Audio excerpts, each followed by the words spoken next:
Wih.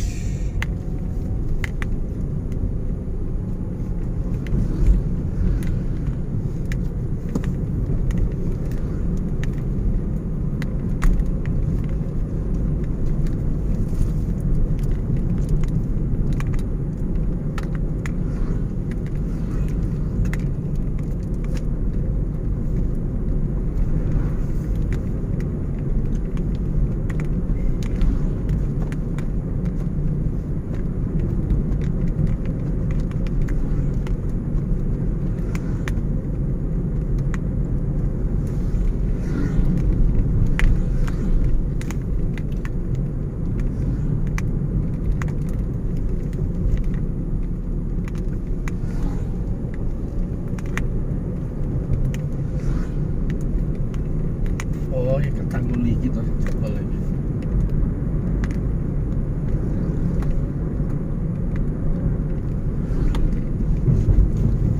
Panjang umurnya. Setelah 400 meter, belok kanan ke Jalan Halte Buyaran, Jalan Raya Guntur.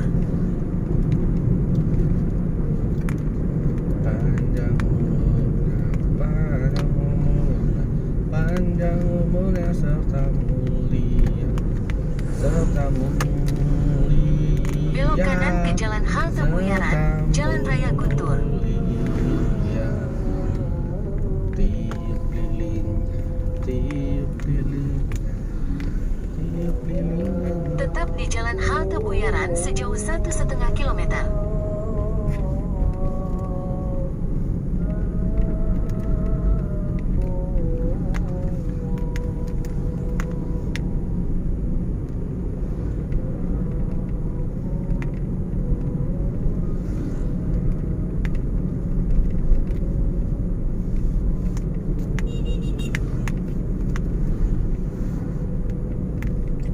Tol.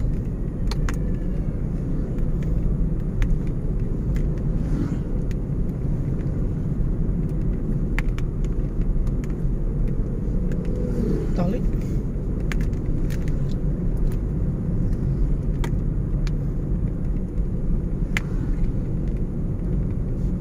Tol. Asam SPN.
Setelah 200 meter, belok kiri setelah Pol Slamet, di sebelah kiri, ke Jalan Kudus, Semarang, Jalan Pengapon, Jalan Raya Pantura, Jalan Raya Tuban, Semarang, Jalan Semarang, Demak, Jalan Sultan Fatah, Rambu Semarang. Belok kiri setelah Pol Slamet, di sebelah kiri, ke Jalan Kudus, Semarang, Jalan Pengapon, Jalan Raya Pantura, Jalan Raya Tuban, Semarang, Jalan Semarang, Demak, Jalan Sultan Fatah, Rambu Semarang. Tetap di Jalan Kudus, Semarang sejauh 1,5 kilometer.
200 meter, putar balik.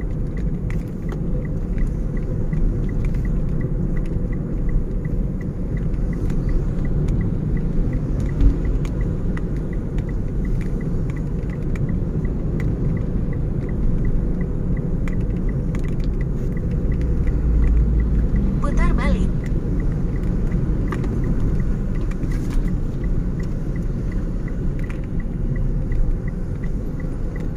Putar baliknya nanti ancur.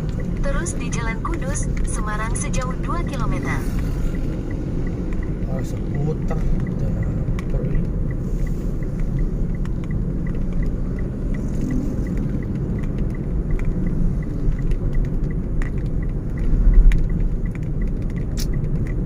Sepatu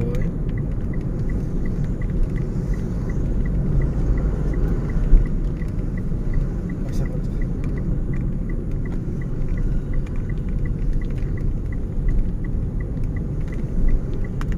Bicara HP anjing. Woi, putar balik nanti woi.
Leh.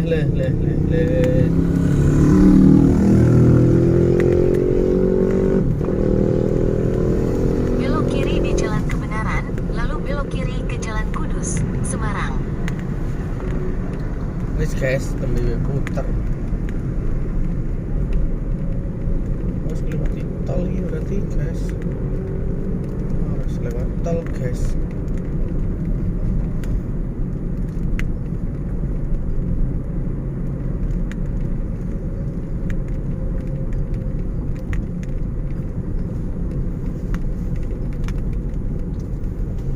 Jupuk kayak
Suike.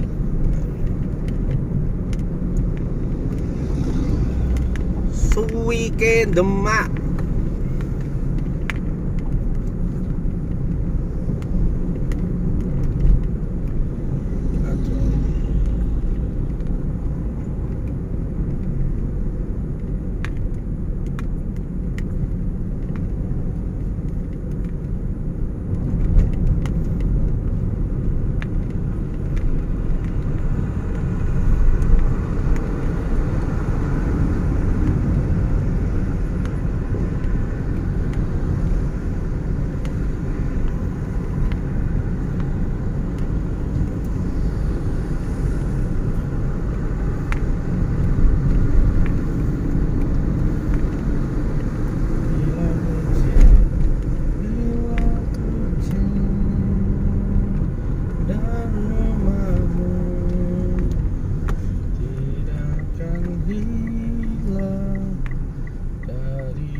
Suike Ping An mungkin tutup pada saat Anda tiba.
Setelah 400 meter, belok kanan ke jalur lambat Sultan Fatah, Jalan Sultan Trenggono.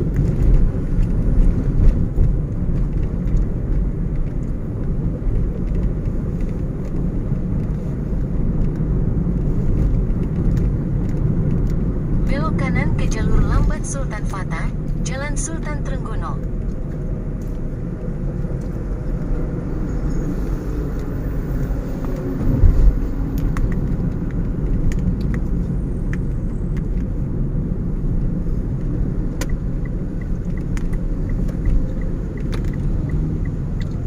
Belok sedikit ke kanan menuju Jalan Kudus, Semarang, Jalan Lingkar Demak, Rambu Kudus.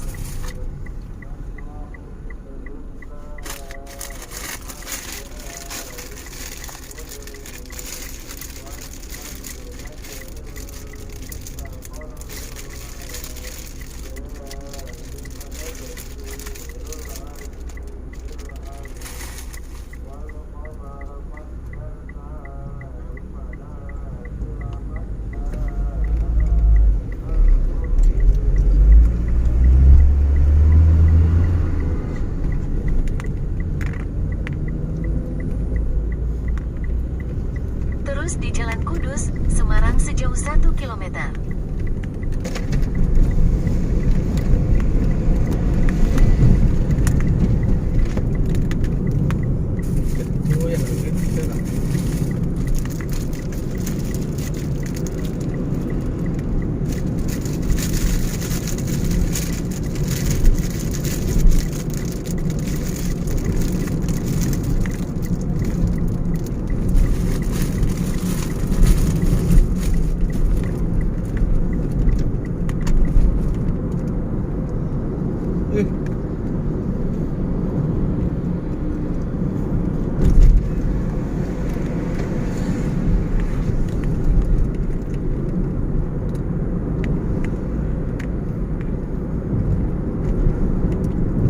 Setelah 500 meter, belok kiri ke Jalan Diponegoro.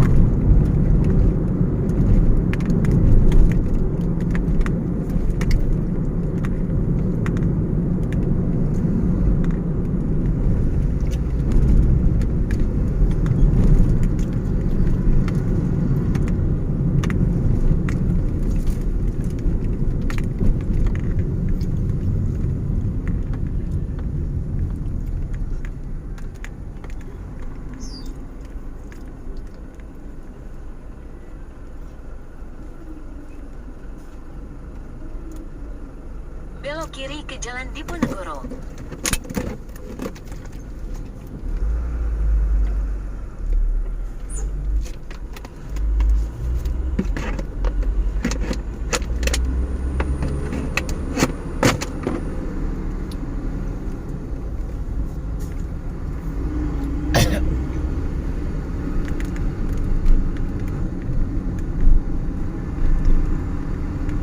Rasa sesat.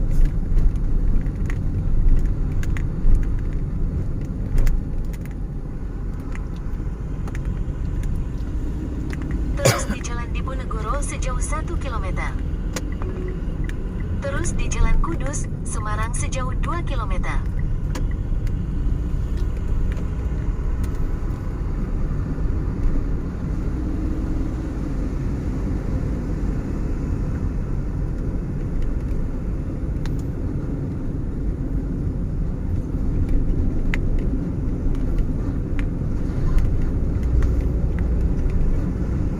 Enggak kayak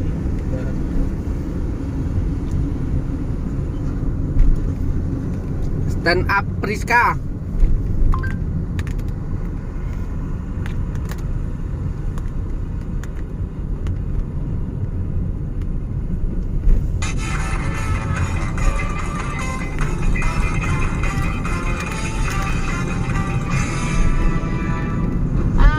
Perkenalkan saya Priska Baru Segu, saya dari ND.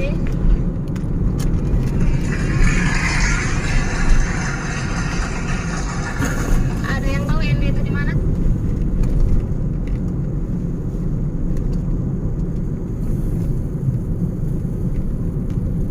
Mana?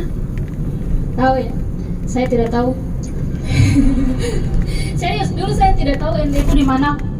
Saya tahu ada nama tempat yang namanya ND itu pas saya kelas 3 SD. Itu pun secara tidak sengaja. Karena lagi main sama mama tebak-tebakan kota gitu, yang keluar huruf E dan mama bilang ND. Saya, ND ada kok kota nama ND gitu kan. Terus kata mama saya, ada Pris, kau tuh orang ND, mama ND, kita orang ND gitu kan. Terus saya, ya karena saya masih kecil saya tidak melawan gitu kan. Cuma dalam hati kecil saya masih tidak percaya. Emangnya ada ya kota nama ND gitu. Sampai akhirnya pas saya SMA saya dipindahkan sekolah ke ND. Di situ baru saya percaya, oh ternyata benar ada tempat nama ND di Indonesia ini. Dan yang menarik dari Ende ini adalah tempat di mana Presiden pertama Indonesia, Bung Karno, pernah diasingkan pada tahun 1933 atau 1934. Saya lupa persisnya kapan, soalnya saya belum lahir. Ya, pada tahun itu, dan di sana beliau merenungkan butir-butir Pancasila di Ende. Makanya Ende itu punya julukan kota Pancasila. Dan pas saya tahu Ende kota Pancasila, saya bangga gitu, saya sebagai orang Ende. Ya ampun, dasar negara direnungkan di kota saya loh. Di situ saya langsung cepat-cepat menghafal Pancasila gitu. Sebelumnya saya tidak hafal gitu. Ya ampun, seorang Ende harus hafal Pancasila nih. Pas saya sudah hafal Pancasila tuh saya jadi sombong gitu kalau ketemu orang tidak hafal Pancasila. Ih, Pancasila saja tidak hafal, main-main lah ke Ende.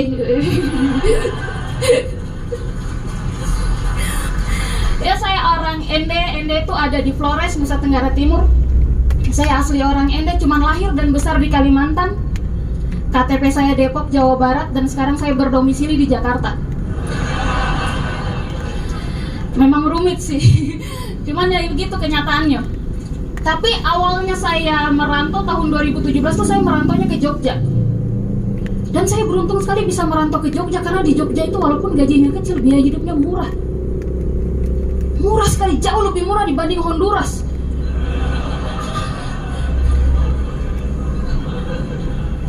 Biaya hidup di Jogja tuh murah, makanannya juga murah. Saya beli paku 5.000, saya bayar pakai uang 10.000. Saya masih dapat kembalian 20.000. Benar. Saya senang dong. Akhirnya besok saya belanja lagi tuh. Saya pikir hari ini saya bayar pakai duit 10.000, saya dapat kembalian 20.000. Besok saya bayar pakai 20.000 aja nih, biar bisa dapat kembalian lebih gitu kan. Saya beli lagi paku 5.000, saya bayar pakai uang 20.000. Tapi saya tidak dikasih kembalian. Ya pas saya tanya ibunya, "Bu, kenapa tidak ada kembalian?" Ya, kembalian sudah dirapel ke hari kemarin. Ibunya visioner sekali ya, tahu saya akan beli paku gitu. Ya memang setiap hari saya beli paku sih. Saya kolektor paku kemarin. Ya, dan benar sih, makanan di Jogja tuh murah dan banyak. Dan kami orang timur suka itu. Beli murah tapi banyak. Saya pernah punya teman satu orang timur, sama-sama dari timur. Cuman dia nih orang timur yang bagian timurnya lagi. Iya, itu orang timur yang bagian timurnya lagi tuh, mereka punya biaya hidup di daerah asalnya tuh lebih mahal daripada kami orang timur biasa nih. Iya, dan dia cerita di saya, dia di kampung asalnya dia kalau ke warung tuh bawa uang 10.000 cuma dapat teh 1 gelas. Tapi di Jogja dia bawa uang 10.000 dia bisa dapat teh juga. Tapi 1 teko. Itu dia minum sampai langsing di tempat itu. Iya, dan satu hal yang berkesan bagi saya, pertama saya merantau tahun 2017 itu, di tahun itu adalah kali pertamanya saya nonton bioskop. Iya, saya merantau ke Jogja itu tuh saya posisinya saya lagi kabur dari rumah. Saya kabur dan untuk sementara waktu saya harus tinggal di kos-kosan teman saya, numpang. Dan tinggal di kosan orang tuh tidak enak. Kunci kos cuma 1, kalau dia belum masuk kos saya tidak boleh masuk. Pernah tuh kejadian saya sampai tidur di luar kos gara-gara dia belum pulang. Itu saya pas mau tidur tuh saya ngantuk, saya menangis. Saya ya ampun, saya ini merantau gini amat ya. Padahal di kampung saya, jangankan manusia, babi aja bisa tidur dalam rumah gitu loh. Babi tidur dalam rumah, saya yang tidur di kandang. Ya, dan itu pengalaman saya pertama di Jogja 2017. Saya nonton bioskop pertama kali.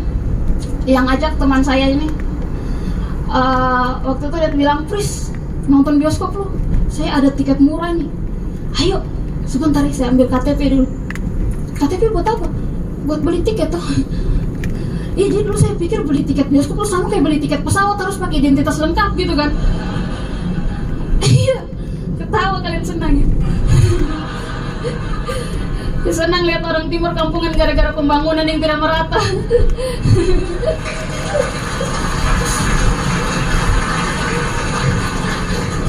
Jadi kalau pembangunan merata, bioskop sudah sampai di Ende, saya pasti sudah pernah nonton bioskop gitu kan, tidak perlu kampungan. Cuman ya reaksi teman saya sama kayak begini, dia ketawa. Malah dia caci maki saya lagi. Cuman saya tidak marah, karena dia cantik. Sumpah teman saya ini cantik sekali. Saking cantiknya dia, dulu pertama kali saya ketemu dia, saya langsung bercita-cita jadi laki-laki. Iya. Dan dari teman saya yang cantik ini saya jadi tahu fungsi lain dari bioskop selain untuk nonton. Ternyata bioskop itu bisa dipakai untuk mesum. Ih, bapak ibu kalau anak-anak yang nonton diawasin ya.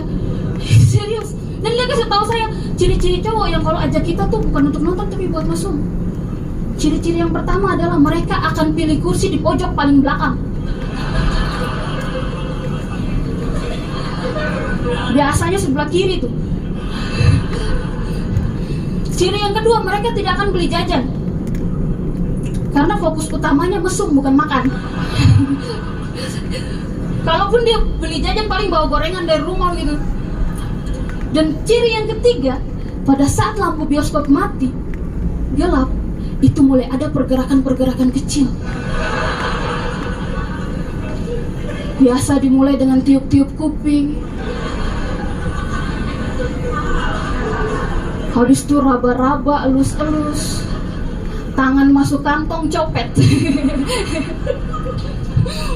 Dan karena saya punya teman cerita begini, saya tuh jadi kalau setiap ada teman cowok yang ajak saya nonton, saya tuh selalu optimis bakal diajak mesum.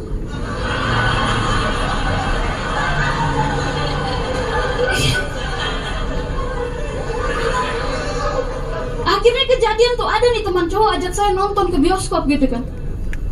Dalam perjalanan pikiran saya cuma sebentar lagi mesum nih. Gitu aja. Sampai akhirnya di bioskop dia beli tiket, saya liatin aja dari jauh. Pas dia mau beli jajan saya larang. Wih, jangan beli jajan, jangan. Biar ciri-cirinya sama kayak yang tadi.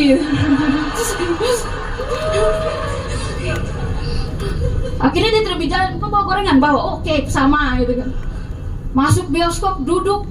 Di situ perasaan saya mulai tidak enak. Loh, kok duduknya di tengah? Bro, kita tidak duduk di belakang saja kan, di pojok. Tidak, persis di tengah saja biar lebih enak itu lihatnya.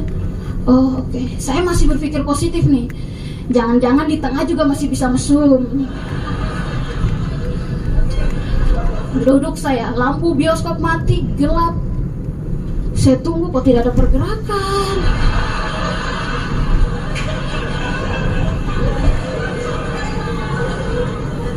Lama gini saya nunggu belum ada pergerakan. Akhirnya saya inisiatif, saya yang tiup kupingnya.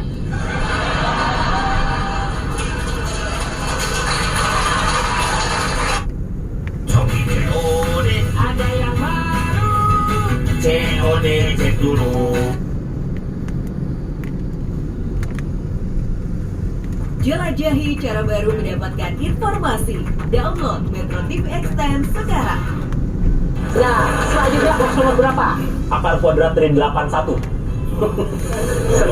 Kita hitung dulu ya. 9. Berapa tuh? 9. Kita Stand up Abdur Arzat.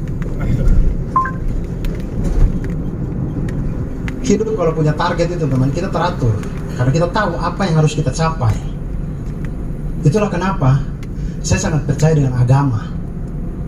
Teman-teman, mungkin saya ini bukan Islam yang taat banget, tapi saya sangat percaya dengan ajaran agama. Karena agama itu dia bikin kita tahu kita ini siapa, mau kemana, apa yang harus kita lakukan. Kita jadi teratur hidup kita ini. Saya itu saking percayanya dengan ajaran Islam, saya itu tidak percaya kalau manusia bisa hidup selain di bumi. Karena dasarnya di Al-Quran itu disebutkan bahwa manusia diciptakan untuk menjadi khalifah di muka bumi, bukan alam semesta.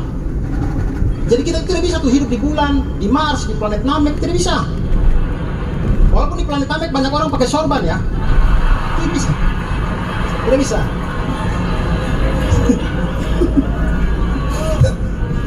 Kulitnya hijau-hijau. Tidak bisa.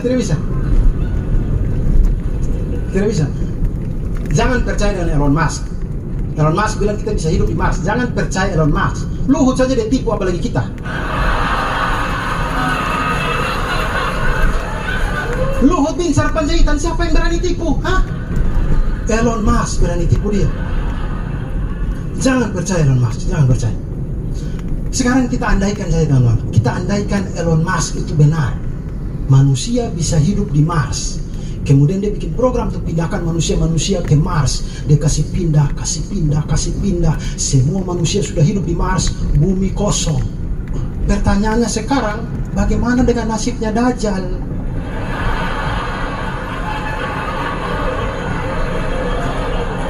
Dajjal bagaimana dong?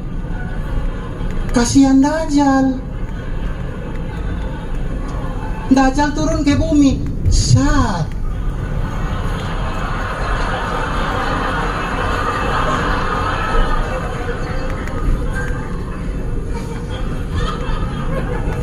Perasaan saya ini disiapkan jadi fitnah terbesar akhir zaman.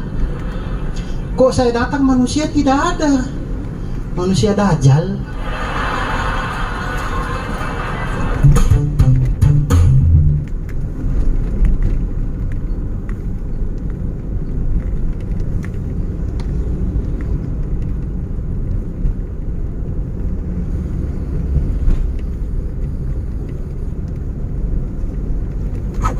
Cari modal usaha, ada kami solusinya. Sudah kalian turun 20% dari sebelumnya. Tidak 7 juta, ya pula cuma perlu bayar 10.000. Karena dengan terlihat ini pinjaman kamu. Saudara saya minta.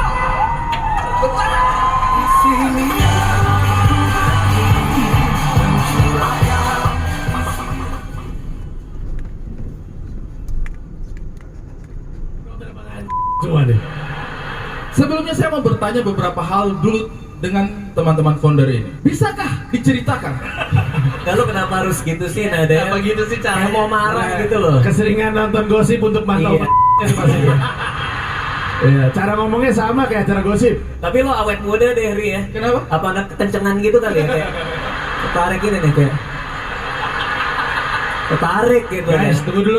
Isman belum bercanda dari tadi. Ayo, Bran, Man. Ayo, Bran. Ayo, Man. Yang lain udah lempar-lempar nih, Man. Bang, sumpah Bang, ini sudah 5 menit pertanyaan satu pun. Sorry. Sorry. Iya benar. Ayo kita semua Isman. Ceritakan. Bagaimana pertama kali kalian bertemu dan memutuskan untuk membentuk ini semua? Ceritanya, jadi gue tuh lahir di Jakarta ya. Terlalu jauh bos. Nanti satu-satu cerita kelahiran habis sejarah semuanya kita. Kita ketemunya di audisi Suci waktu itu. Audisi Suci. Audisi Suci 1. Audisi Suci 1. Gue ketemu sama Rian sesama peserta waktu itu. Radit apa ya? MC bareng Panji. Pertama kenalnya di situ. Belum ada Isman. Belum ada. Emang harusnya berempat doang cukup sih sebenarnya. Cukup sih. Ya. Ini teman gua anak ITB nih. Jadi ketemu terus ngajak. Yang pertama ketemu itu berarti koordinasi sama Ria. Kami sesama di ruang tunggu audisi Suci 1. Audisi. Terus akhirnya ada ketemuan yang lain. Abis itu Ernest ngajak gua open mic, abis itu gua nge-tweet, abis itu disamber sama Radit, abis itu Radit ngajak ini Panji. Terus Panji ngajak Radit, terus lu ngajak Isman. Ernest ngajak Isman. Gak tau udah 10 tahun yang lalu lupa, Ri. Sabar dulu, pastikan siapa yang ajakan Isman. Jangan saya sendiri datang ya? Kok kayaknya datang sendiri? Sebenarnya siapa yang ngajak dia? Bukan operator kamera. Saya ini kan baru pertama dengar sejarahnya. Terkesan ada kayak bukan saya yang ngajak orang itu ya. Gue inget. Kita lagi nongkrong, tiba-tiba ada mas-mas pakai kostum terong datang. Habis syuting Indosiar. Ikutan deh dia. Kita nanya dia dari mana bang? Dari Garut. Ya. Lucu banget Cina satu tuh. Gila bener dah. Hebat emang founder. Berarti yang mencetuskan namanya itu adalah Ernest. Betul. Mungkin karena gue yang paling ini kali ya gerasa gerusu gitu orangnya. Jadi kalau ada apa-apa biasanya gue yang yaudah deh kalau pada sibuk gue yang gerak. Kita bikinin akun sosmed, ngerekamin apa open mic, upload, bikinin channel YouTube segala macem gitu-gitu. Kebetulan emang gue yang paling nganggur aja teman-teman. Enggak sebenarnya Ernest itu yang paling bisa ngumpulin kita. Kalau gue kebetulan emang waktu itu stand up juga, Rian juga stand up. Si Panji yang paling optimis, Isman hidup kan dia, jadi kayak cukup itu aja ya. Kontribusi. Dia hidup nggak? Kontribusi hidup kan? Iya dia hidup. Sekarang hidup nggak? Hidup. Ya, kayaknya ya. Nah kan? Nah.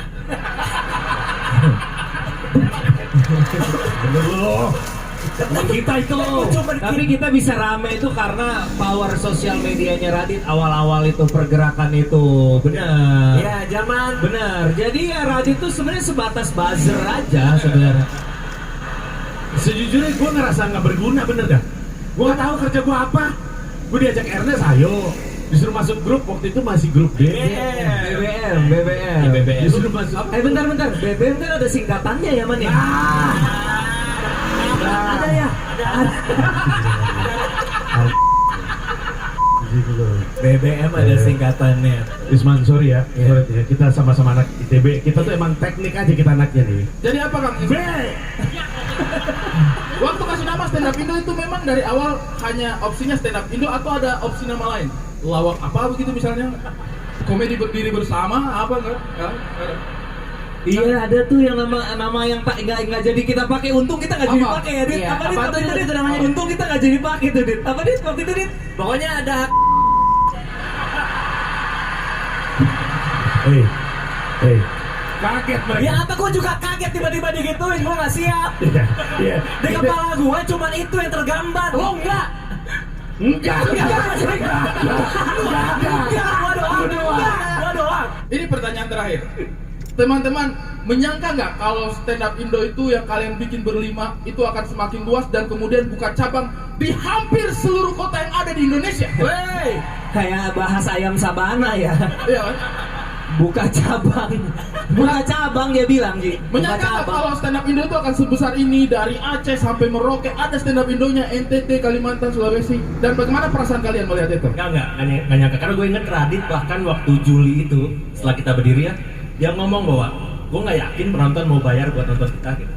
Wah, meragukan teman-teman yang ada di sini. Luar biasa. Tepuk tangan sudah membuktikan Radit salah. Emang yang kaya lu doang, yang punya duit lu doang. Bener, gue sempat ngomong gitu. Kita mau bikin yang di Rolling Stone kan. Ya. Terus Panji mau ngasih harga tiket berbayar. Terus gue bilang, emang ada ya orang mau nonton stand up tapi bayar? Ya. Terus Panji bilang, gue yakin stand up comedy pasti menemukan penontonnya sendiri. Dan disinilah kalian semua orang datang, orang-orang yang percaya bahwa Mamat itu. Nggak usah bawa orang. Kenapa ke Mamat? Bisa pada kepercaya semua. Tadi kan gue lihat Duduk. Kenapa ke Mamat? ya DM gue isinya Mamat emang gitu ya bang, gitu loh. DM gue isinya itu. Duduk. Dari siapa? Dari Adik Rita. Saya tidak sangka ternyata Gue aman gak ya? Gue takut ditomprok sama Mamat. aman. Baju gue kayak pisang. Waduh. Perasaan selama ini yang saya tahu pisang Ambon, baru ini saya lihat pisang Cina. Bagus. Ada. Bagus. Ada tapi kecil. Anda mulai sekarang dinobatkan founder. Kalau stand up masing-masing itu soalnya nih yang stand up 3 jam, 2 jam, 1 jam, stand up spesial semua ini. Kita mau ajak mereka untuk main komedi improvisasi. Seniman 3 kepala mainkan. Kami dari reporter media bersama ingin bertanya. Jadi apa sih yang membuat Anda terseret oleh tadi judi tadi? Judi ya? Judi slot. Agak nggak yakin ya, tapi oke sih. Reporter kan harus nggak Iya yakin. benar banget.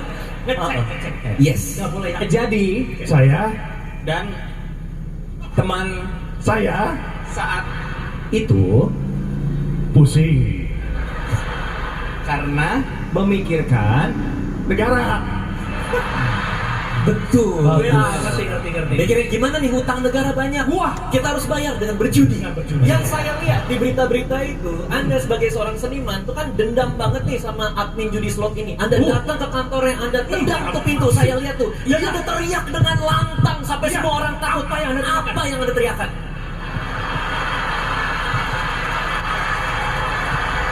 hey, Anjing. anak anjing apa? Lu Kemana? Tupik-tak suara suatu kuda. Gak pernah nyangka stand up fest bisa kayak gini. Ada yang pecah banget, Mamat Al-Katiri. Tapi semuanya itu jadi hahaha hihi. Apalagi saat Ari jadi anak tiri. Hey, tupik-tak-tik. tuk tik tak suara sepatu kuda. Bagus banget stand up fest mainnya di tenis indoor. Dan di sini penontonnya keren manis-manis. Apalagi kalau Mamat datang ngomong jedor. Komedi itu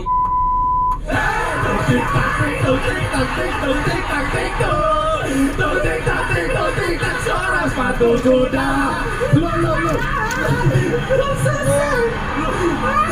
abis dia kan abis itu.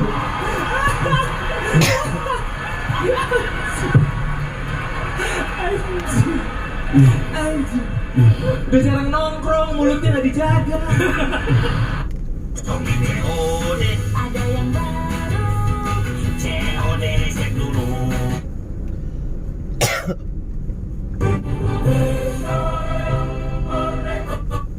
Orang yang kecil-kecilan.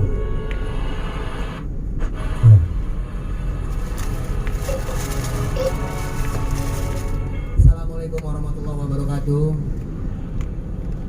Salam, Om Swastiastu, Namo Buddhaya, salam kebajikan. Look at the star, look how the sun